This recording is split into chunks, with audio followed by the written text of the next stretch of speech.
The issue of giving medical treatment to terrorists is a controversial issue.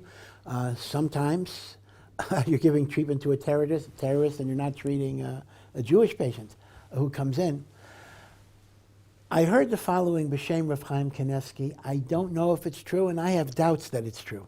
But this is what somebody reported. A member of Hatzalah said, he asked Rav Chaim Kanievsky, if you have two patients who come to you at the same time, one is a terrorist and one is a Jew, who do you treat first? Who do you go to first? That was the question. Who do you go to first? You go to the terrorist, you go to the Jew. So Rav Chaim Kanievsky said, it's a davar pashut. You go to the terrorist first, shoot him dead, and then you go to the Jew. Now, if Rav Chaim Kanievsky meant, and again, first of all, I didn't hear it from Rav Chaim Kanievsky, I heard it from this guy, so I don't even know if his report is accurate. Number two, maybe Rav Chaim Kanievsky was making a joke. He made jokes sometimes.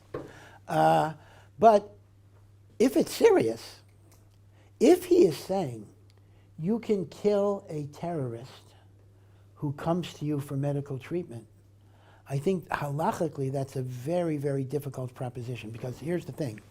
The heter and the mitzvah to kill a terrorist is under the laws of Rodef. Since the terrorist is trying to kill me or another Jew, I can kill him. It's a mitzvah to kill him.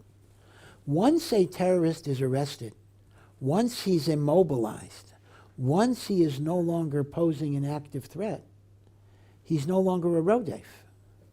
If he's no longer a Rodef, what's your heter to kill him? See, remember, the heter of killing a Rodef is not because he's a bad guy, and it's not a punishment for what he did.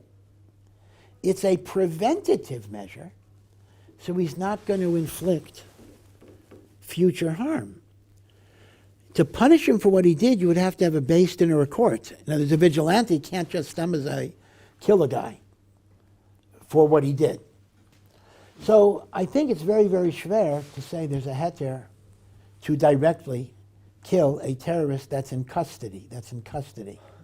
Now, if the pshat would be the guy's going to go home, I can't imagine the circumstances, then indeed, you can kill him, because they're certainly not treat him, and the like. Now, Sinwar at the time, now this is where prisoner exchanges get complicated.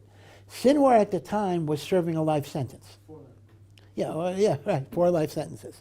So Sinwar at the time was posing no danger to us.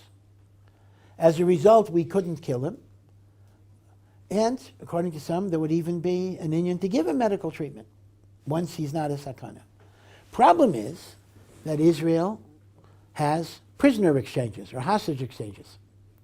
Sinwar was one of those who were released as part of the 1,000-to-1 Gilad Shalit release. And a few years later, Sinwar, who had life-saving surgery in an Israeli hospital by a Jewish doctor, was one of the masterminds of the October 7 massacre. So the halachic question would be this: to what degree are we mechuyev to anticipate that as a possibility? Meaning like this: if we knew that he's going to remain in Israeli prison his whole life, we knew that he's never going to get out, then I think we would give him medical treatment. But the question is, we know Israel does these trades, so any given guy might get out. As a result, he may still have the status of Rodef. Now that's a surprising conclusion. That would lead to the conclusion that not only shouldn't you give him medical treatment, but Rav Chaim Kanievsky, you could kill him on the spot right now, because he still has the status of Rodef. So it's an interesting question. The question is, to what degree are we mechuyev to take these exchanges into account?